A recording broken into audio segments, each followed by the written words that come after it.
Hello बच्चों, कैसे हैं आप सब। आई होप आप बहुत अच्छे से होंगे। बेटा, अपना जो टॉपिक चल रहा है वो वाच्य वाला चल रहा है। अब तक हमने कर्तृवाच्य, कर्मवाच्य और भाववाच्य को देखा और समझा। अब मैं आपको कुछ ऐसे पॉइंट्स बना के लाई हूँ कि उससे आपको इजी लगे कि वाच्य को हम पहचाने कैसे, कि यहाँ कर्तृवाच्य है, कर्मवाच्य है या भाववाच्य है। वाच्य को पहचानना बहुत ही आसान है। इसके लिए निम्नलिखित तरीके हम अपना सकते हैं और उसको हम एक एक पॉइंट को पकड़ेंगे, पढ़ेंगे और समझेंगे। पहला पॉइंट है, सबसे पहले देखो कि कर्ता के बाद से या के द्वारा लगा है या नहीं लगा। यदि से या के द्वारा नहीं है तो कर्तृवाच्य हो सकता है। से या के द्वारा होने पर कर्मवाच्य या भाववाच्य होगा। अब आप कहेंगे मैडम कन्फ्यूज़न कुछ नहीं। अब देखो, जहाँ पे से या के द्वारा होगा वहाँ पे कौन सा भाव होगा, वाच्य, वहाँ पे कर्मवाच्य होगा या भाववाच्य होगा। और अगर से या के द्वारा नहीं होगा तो 100% वहाँ पे कर्तृवाच्य होगा, वहाँ पे कर्ता प्रमुख होगा। ठीक, क्लियर। अगला पॉइंट देखो। फिर देखो कि क्रिया कर्ता के अनुसार बदलती है या नहीं बदलती। यदि बदलती है तो कर्तृवाच्य है, अन्यथा कर्मवाच्य या भाववाच्य होगा। अब आप फिर सोच में पड़ रहे होंगे कि क्रिया कर्ता के अनुसार। देखो, मैंने आपको जब बहुत वेरी स्टार्टिंग में जो मैंने आपको कर्तृवाच्य पढ़ाया था तब मैंने आपको बताया था कि कर्ता प्रमुख होता है। कर्ता के अनुसार अगर क्रिया बदलेगी तो वहाँ पे कर्तृवाच्य होगा। ठीक है, आइए याद। अब देखो एग्जाम्पल देख लेते हैं। आशा समोसा खाती है, राम समोसा खाता है। आशा से समोसा खाया जाता है, राम से समोसा खाया जाता है। अब ये मैंने दो उदाहरण दिए हैं आपको। अब इसमें जो है क और ग, क यानी आशा समोसा खाती है और ग राम समोसा खाता है। अब यहाँ पे क और जो ग वाले वाक्य हैं इसमें क्रिया कर्ता अर्थात आशा के साथ स्त्रीलिंग थी और राम के साथ बदलकर पुल्लिंग हो गई। अब जैसे कि मैंने आपको बोला कि इसमें स्त्रीलिंग से पुल्लिंग में बदल गया तो यहाँ पे कर्तृवाच्य है, लेकिन ख और घ में कर्तृवाच्य नहीं है क्योंकि यहाँ पे इसमें चेंज नहीं हुआ। ख और घ में कर्ता के साथ क्रिया नहीं बदली, अतः यहाँ पे कर्तृवाच्य नहीं है। क जो और ग में क्रिया कर्ता के अनुसार बदल गई तो वहाँ पे कर्तृवाच्य था। क्लियर। अब अगला पॉइंट देख लेते हैं, नंबर 3। फिर हम देखेंगे कि क्रिया में जा रूप वाली मतलब जाता है, जाती, जाएगा, जाएगी, जा सकता है, इस तरीके के जहाँ वर्ड्स आएंगे हैं या नहीं है।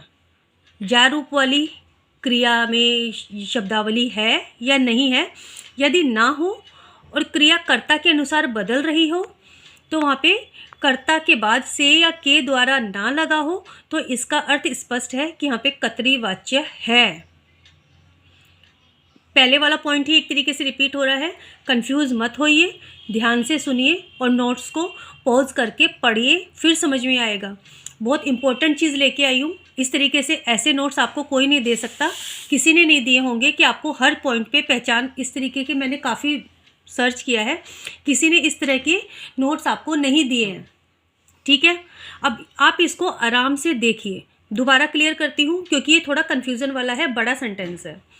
फिर देखो कि क्रिया में जा रूप वाली यानी जाता, जाती, जाएगा, जाएगी, जा सकता है आदि हैं या नहीं है। यदि ना हो और क्रिया कर्ता के अनुसार बदल रही हो तो यहाँ पे 100% कर्तृवाच्य है। ठीक है, अब अगला पॉइंट देख लेते हैं। अब कर्मवाच्य या भाववाच्य की पहचान करते हैं। अब तक मैंने आपको कर्तृवाच्य बताया, अब भाववाच्य और कर्मवाच्य। इसमें कुछ ज़्यादा डिफरेंस नहीं होता, सिर्फ अकर्मक और सकर्मक क्रिया वाली जो है डिफरेंसेस आते हैं इनमें, बाकी मेन तो सब सेम ही रहता है। कर्मवाच्य और भाववाच्य, अब तक हमने कर्तृवाच्य देखा है, अब हम कर्मवाच्य और भाववाच्य देखेंगे।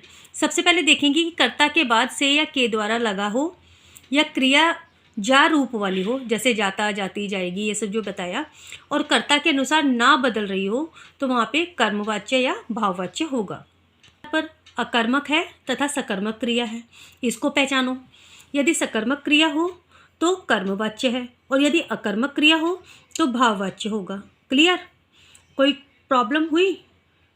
कुछ भी हो तो आप कमेंट बॉक्स में कमेंट करके मुझसे पूछ सकते हैं, मैं दोबारा से आपको क्लियर कर दूंगी।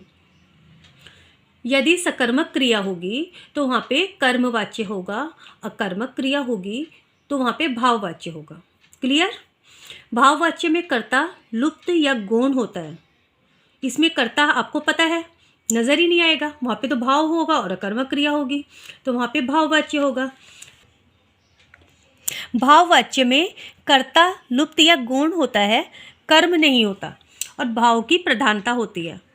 प्राय असमर्थता, विवशता या नहीं के अर्थ में भाववाच्य का प्रयोग होता है। नहीं मतलब नेगेटिविटी वाले। आप भाववाच्य की डेफिनेशन वाली वीडियो दोबारा से देखेंगे तो आपको ये सब क्लियर हो जाएगा, समझ में आ जाएगा। हर चीज़ का मैंने पॉइंट बना के आपको नोट्स दिए हैं ताकि आप मेरे बच्चे कंफ्यूज ना रहें कि मुझे किस तरीके से, अगर कहीं भी कुछ भी कंफ्यूजन हो ना बेटा, आप किसी भी टाइम मुझे कमेंट बॉक्स में कमेंट करके पूछ सकते हैं, मैडम ये वाला पॉइंट क्लियर नहीं हुआ या ये चीज़ मुझे समझ में नहीं आ रही। पर तसल्ली से पहले पॉज करके वीडियो को एक बार दो बार देखो, समझो। नहीं समझ में आता आप तुरंत मुझसे पूछो, मैं आपका दोबारा से आंसर बताऊँगी। कहीं भी कुछ भी प्रॉब्लम हो मैं हूँ आपके साथ। मैं और बच्चों को जैसे बताती हूँ ऐसे आपको बताऊँगी। आप क्वेश्चंस तो कीजिए, नो इशू। ठीक है, आज की वीडियो में इतना ही। अगली वीडियो में हम फिर से मिलते हैं। ओके बच्चों, बाय बाय।